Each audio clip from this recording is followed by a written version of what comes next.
আমাদের গ্রামের নাম মহানগর পশ্চিমপাড়া। এখানে শিক্ষিতের হার বেশি। কাকা আপনারা বাজার করতে কোথায় যান? পান্টি বাজার আর বাসগ্রাম বাজার আর হরিনানপুর বাজার। তার মানে এই ব্রিজটা হলে এই দুই গ্রামের মানুষের যাতায়াত। আমাদের মৌজা করে নিয়ামত বাড়ি, হ্যাঁ বলছেন, কিন্তু এই পাশে মহানগরের ভিতরে ধরা হয় আর এই পাশে হচ্ছে নিয়ামত বাড়ির ভিতরে। আপনাদের গ্রামে ঈদগাহ কয়টা আছে? ঈদগাহ দুইটা। আমাদের পাড়া দুইটা। আমার গ্রামে স্কুল আছে, প্রাইমারি স্কুল আছে। তাই সেই স্কুলটা কোন দিকে? মহানগর পূর্বপাড়া। সুপ্রিয় দর্শক শ্রোতা মণ্ডলী, আমরা আজকে চলে এসেছি মোহননগর গ্রামে। কুষ্টিয়া জেলার কুমারখালী থানার অন্তর্গত মোহননগর গ্রামে এখন আমরা চলে এসেছি। এখন দাঁড়িয়ে আছি যুব সমাজের উদ্যোগে একটি খেলার মাঠ তারা নিজ দায়িত্বে তৈরি করেছে, তারই পাশে আমরা দাঁড়িয়ে আছি। সুপ্রিয় দর্শক, আজকে আমরা দেখাতে চলেছি মোহননগর গ্রামের গ্রামীণ সৌন্দর্য, সাধারণ মানুষ, স্কুল, মাদ্রাসা এবং এই গ্রামের প্রাকৃতিক সৌন্দর্য। স্বাগত মোহননগর পশ্চিমপাড়া, এখান থেকে যেন শুরু। মোহননগর নামেই যেন লুকিয়ে আছে এক গ্রামীণ সৌন্দর্য আর শান্তির প্রতিচ্ছবি। গ্রামের পথে ঢুকতেই চোখে পড়ে প্রাকৃতিক শোভায় ভরা চারপাশ। বটবৃক্ষের ছায়া, পাখির ডাক আর গ্রামীণ জীবনের মিষ্টি সরলতা যেন লুকিয়ে আছে গ্রামের আনাচে কানাচে। সবুজ ভূমি নতুন আরও একটি ভিডিওতে সবাইকে ওয়েলকাম করছি। আমি এসকে সুজন। দেশ এবং বিদেশ থেকে, ফেসবুক এবং ইউটিউব থেকে যে যেখান থেকে দেখছেন, সবাই সবুজ ভূমির পেজটি ফলো দিয়ে সবুজ ভূমির সঙ্গেই থাকবেন। এখন আমরা চলে এসেছি মোহননগর পশ্চিমপাড়া ঈদগাহ ময়দান, যেটি স্থাপিত 1371 সালে। 650 বছরের পুরনো এক ইতিহাস এই ঈদগাহ ময়দান, যেখানে প্রজন্মের পর প্রজন্ম একত্র হয়ে নামাজ আদায় করেছে, আনন্দ করেছে। এটা গ্রামের বিশ্বাস, ঐতিহ্য আর ভালোবাসার প্রতীক।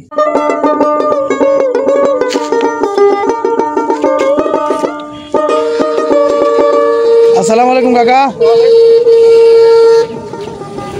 ভালো আছেন? হ্যাঁ, কই গেছিলেন? গাছ নিয়ে এলাম। তাই? হ্যাঁ। এই গ্রামটার নাম কি কাকা? মোহননগর। মোহননগর। ও, আর আপনাদের গ্রামে চাষাবাদের দিক থেকে কোন চাষটা সব থেকে বেশি হয়? পেঁয়াজ আর ধান। তাই? আর পাট। এই গ্রামের মানুষগুলো ঠিক এই গ্রামের মতোই সরল, শান্ত আর মায়াময়। তাদের মুখে শহরের চাকচিক্য নেই, কিন্তু আছে একরাশ ভালোবাসা ও আন্তরিকতার আলো।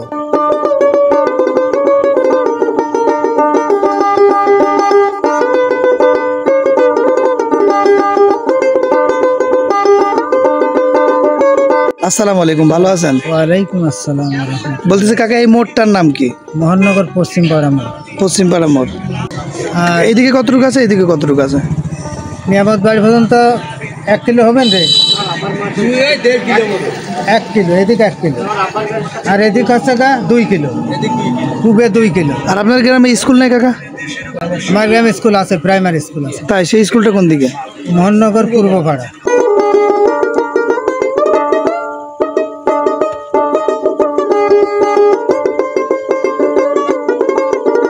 ভালো আছেন কাকা? আলহামদুলিল্লাহ, ভালো রাখে।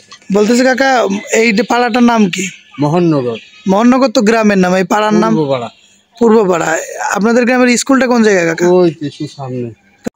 বরাবরের মতো আপনাদেরকে অনুরোধ করে জানাতে চাই, সবুজ ভূমির পেজে আপনি নতুন হলে অবশ্যই একটি ফলো দিয়ে আমাদের সঙ্গে থাকবেন। আপনার একটি লাইক, কমেন্ট, শেয়ার এবং ফলো আমার পরবর্তী ভিডিও করার অনুপ্রেরণা। এই গ্রামের বুকেই দাঁড়িয়ে আছে একটি প্রাইমারি স্কুল, যেখান থেকেই প্রতিদিন ভোরে শিশুরা বই হাতে ছুটে আসে। তাদের মুখের হাসি আর নিষ্পাপ চোখে ফুটে ওঠে ভবিষ্যতের স্বপ্ন। গ্রামের মাঝে স্কুলের সাথেই দাঁড়িয়ে থাকা বটবৃক্ষের নিচে জমে উঠেছে এক আলাদা জগৎ। এটি যেন প্রকৃত গ্রাম বাংলার সৌন্দর্য। কাকা, এই জায়গায় কি কি প্রতিষ্ঠান আছে একই সঙ্গে? একসঙ্গে ধরেন স্কুল আছে, আর বিডিপি ক্লাব আছে, পাঠাগারের ক্লাব আছে, আবার মাদ্রাসা সাইড। ও, মাদ্রাসাও এখানে না? ও, এই পাড়াটার নাম কি কাকা? এটা মোহননগর পূর্বপাড়া। 2 মোহননগর তো, আচ্ছা, ওইটা পশ্চিম আর এটা পূর্ব। এবার আমরা আপনাদের নিয়ে যাব সরাসরি মোহননগর পশ্চিমপাড়া বায়তুল মামার জামে মসজিদ এবং মাদ্রাসাটি ঘুরিয়ে দেখানোর চেষ্টা করব, যেটি স্থাপিত 1985 সালে। অসম্ভব সুন্দর একটি মসজিদ আপনারা দেখতে পাচ্ছেন মোহননগর গ্রামের। জানি না আমাদের ক্যামেরাতে কতটা সুন্দরভাবে ফুটিয়ে তুলতে পেরেছি মসজিদটির সৌন্দর্য।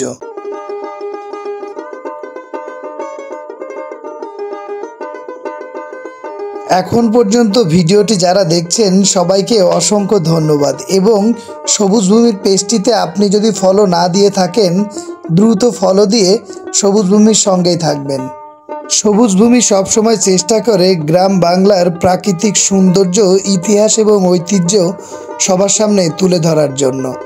আমরা এখন চলে এসেছি মোহননগর গ্রামের অনেক পুরনো একটি বটবৃক্ষের নিচে। নিয়ামতবাড়ি এবং মোহননগরের মিলবন্ধন যেন এই জায়গাটি। অসম্ভব সুন্দর প্রাকৃতি এবং রিমঝিম বাতাসে বসে আছে এই গ্রামের সাধারণ এবং সুন্দর মানুষগুলো। আসসালামু আলাইকুম। ওয়ালাইকুম আসসালাম। বলতে কাকু, এই বট গাছটার বয়স আনুমানিক কিরকম হবে? 40 বছর। তাই? আর এই যে এই পাশের এই বট গাছটা কোন গ্রামের মধ্যে? ওটা নিয়ামতবাড়ির মধ্যে। এটা নিয়ামতবাড়ির মধ্যে না?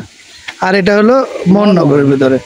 তার মানে এই ব্রিজটা হলো এই দুই গ্রামের মানুষের যাতায়াত। আমাদের মৌজা কল নিয়ামতবাড়ি, হ্যাঁ বলছেন, কিন্তু এই পাশে মোহননগরের ভিতরে ধরা হয়, আর এই পাশে হচ্ছে নিয়ামতবাড়ির ভিতরে। ও, আপনার বাড়ি কোন গ্রাম কাকা? মোহননগর।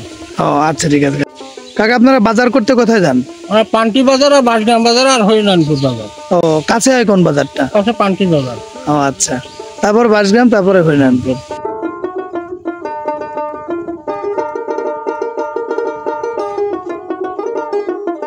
আপনার গ্রাম সম্পর্কে এক লাইনে যদি কিছু বলতেন। বিসমিল্লাহির রহমানির রহিম। আমাদের গ্রামের নাম মোহননগর পশ্চিমপাড়া। এখানে শিক্ষিতের হার বেশি। প্রত্যেক বাড়িতেই বিএ পাস অনেকেই আছে, এবং শিক্ষার হার, এবং অনেকেই ভদ্র ছেলেরা এখানে বসবাস করে। Thank you. কৃষকের মাঠে যাওয়ার তারা, বট বৃক্ষের নিচে, ও ভাই একটুখানি তুই দাঁড়া। ছন্দে ছন্দে বলতে ইচ্ছে করলো মোহননগর গ্রাম যেন ছন্দের মতোই প্রাকৃতিক সৌন্দর্যে ভরপুর। নীল আকাশ, ধান ক্ষেত এবং সরু পথ, সত্যি অসাধারণ একটি গ্রাম।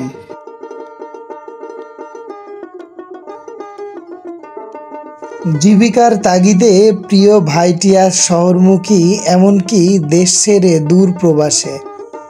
তাদের জন্যই যেন সবুজ ভূমির এই আয়োজন।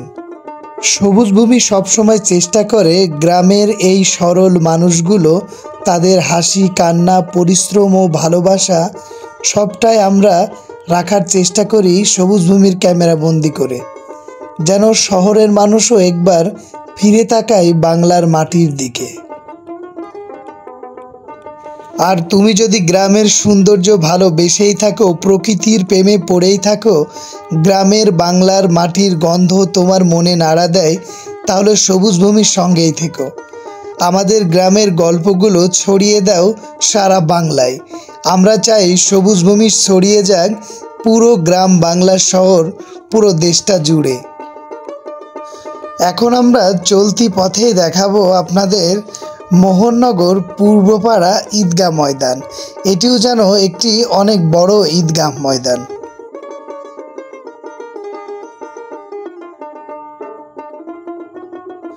আমাদের ভিডিওটি কে কোথা থেকে দেখছেন অবশ্যই কমেন্ট করে জানাবেন, এবং আপনারা চাইলে সবুজ ভূমির ইউটিউব চ্যানেলটিও সাবস্ক্রাইব করে আসতে পারেন।